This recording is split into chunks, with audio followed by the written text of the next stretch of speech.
আজকে সকালে ভাবছিলাম ব্রেকফাস্টে কি রান্না করা যায়, তাই ঠিক করে ফেললাম ছোলার ডাল এবং তার সাথে লাচ্ছা পরোটা বানাবো। হ্যালো ফ্রেন্ডস, আমি মৌমিতা, এইটি ব্লগার চ্যানেলে আপনাদের সকলকে জানাই স্বাগত। বন্ধুরা, আমি কিন্তু এই লাচ্ছা পরোটার ডোটা রেডি করার জন্য সবার ফার্স্টে একটু সুজি 10 মিনিটের জন্য ভিজোতে দিয়ে দিয়েছিলাম। তারপরে একটি আলাদা পাত্রে 3 কাপ ময়দা নিলাম এবং এই ময়দার সাথে আমি তেল অ্যাড করব। তার আগে একটু চেক করে নিলাম সুজিটা ভালো করে ভিজেছে কিনা, কারণ আমার এই ডোটা তৈরির জন্য আমার দরকার রিফাইন অয়েল, সেই ভেজানো সুজি আর ময়দা। তো ময়দাটার সাথে তেলটাকে আমি ভালো করে মেখে নিচ্ছি। জলটা কিন্তু এখনই অ্যাড করছি না, যদি কোনোভাবে পাতলা হয়ে যায়। তার জন্য আপনারা দেখতে পাচ্ছেন সুন্দর একটা টেক্সচার যখন চলে এসছে, খুব স্মুথ। তার সাথে ভেজানো সুজিটা আমি দিয়ে দিলাম। ভেজানো সুজিতে অতিরিক্ত যে জলটা ছিল সেটা আমি ফেলে দিয়েছি। তারপরে ভালো করে জিনিসটাকে কিন্তু মেখে নিচ্ছি যাতে আমার ডোটা খুব স্মুথ হয়। মেখে নেওয়ার পরে তার উপরে আরেকটু রিফাইন অয়েল দিয়ে একটা সুতির কাপড় দিয়ে ভালো করে ঢেকে এটা আমি 1 ঘন্টার জন্য রেখে দিয়েছি। 1 ঘন্টা পরে যখন খুলে আরেকটু মেখে নিয়ে ভালো বেশ স্মুথ ডো তৈরি হয়েছে, সেটাকে ভালো করে পিস পিসে কাটিং করে নিয়ে একটু তার মধ্যে ময়দা ছিটিয়ে নিয়ে সেটাকে ফার্স্টে ভালো করে গোল করে নিচ্ছি। চেষ্টা করছি গোল করার, যদিও এই শেপটা আমি জানি না কোন দেশের ম্যাপে পরিণত হয়েছে। মাঝে মাঝে আমার গোল ঠিক হয়ে ওঠে না, আমি অতটা পারদর্শী নই। ভালো করে একটু বেলে নিয়ে তাতে একটু ঘি ভালো করে দিয়ে দিয়েছি। ঘি দিয়ে তার উপরে আরেকটু ড্রাই করার জন্য ময়দা ছিটিয়ে নিয়েছি।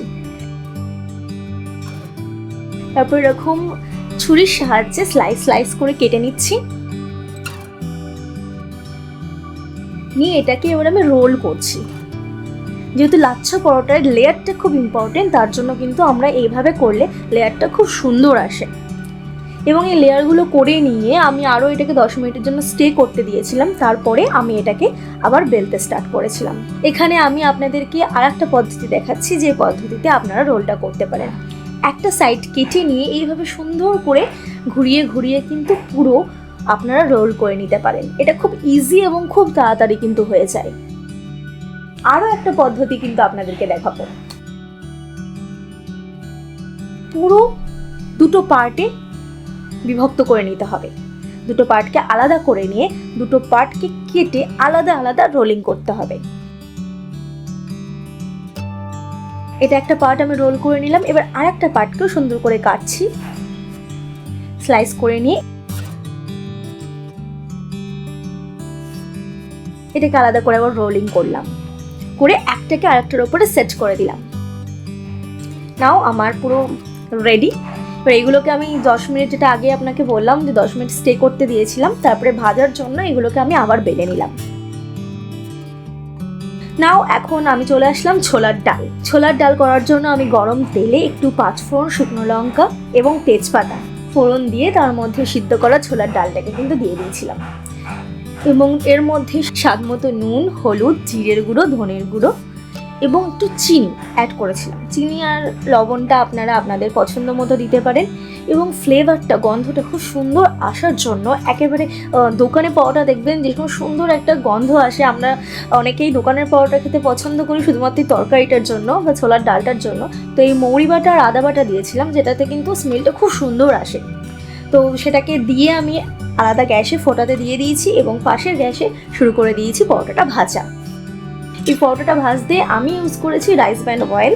আপনারা চাইলে সয়াবিন অয়েল, সানফ্লাওয়ার অয়েল কিংবা ঘিও ব্যবহার করতে পারেন। দেখতে পাচ্ছেন বন্ধুরা, ভাজা হয়ে গেছে। লেয়ারগুলো কিন্তু খুব সুন্দরভাবে ফর্ম করেছে, খুব সুন্দর একটা লেয়ার হয়েছে। এবং এটা কিন্তু প্রচণ্ড মুচমুচে এবং তার সাথে সফট। কোনো ড্রাই ভাব কিন্তু আপনারা পাবেন না বা শক্ত কিন্তু পাবেন না, যেহেতু আমি সুজিটাকে এর মধ্যে অ্যাড করেছিলাম। তো নাও মাই ফাইনাল লুক। আমার পরোটা আর ছোলার ডাল সম্পূর্ণ রেডি। আপনারাও কিন্তু এভাবে ট্রাই করে দেখতে পারেন, প্রচণ্ড টেস্টি হবে কিন্তু খেতে। ট্রাই করলে অবশ্যই কমেন্টে জানাবেন। আজকের ভিডিওটি আপনাদের কেমন লাগলো সেটিও কমেন্টে জানাবেন। ভালো লাগলে একটু লাইক করে বেশি করে শেয়ার করে দেবেন। আজকে কি আপনি আমাদের চ্যানেল নতুন এসেছেন, তাহলে কিন্তু চ্যানেলটি সাবস্ক্রাইব করতে ভুলবেন না। আমরা কিন্তু এরকম আপডেট আমাদের চ্যানেলে আপলোড করে থাকি, তাহলে অবশ্যই চ্যানেলটি সাবস্ক্রাইব করে নেবেন। দেখা হবে আবার একটি নতুন ভিডিওতে। আজকের মতো বাই।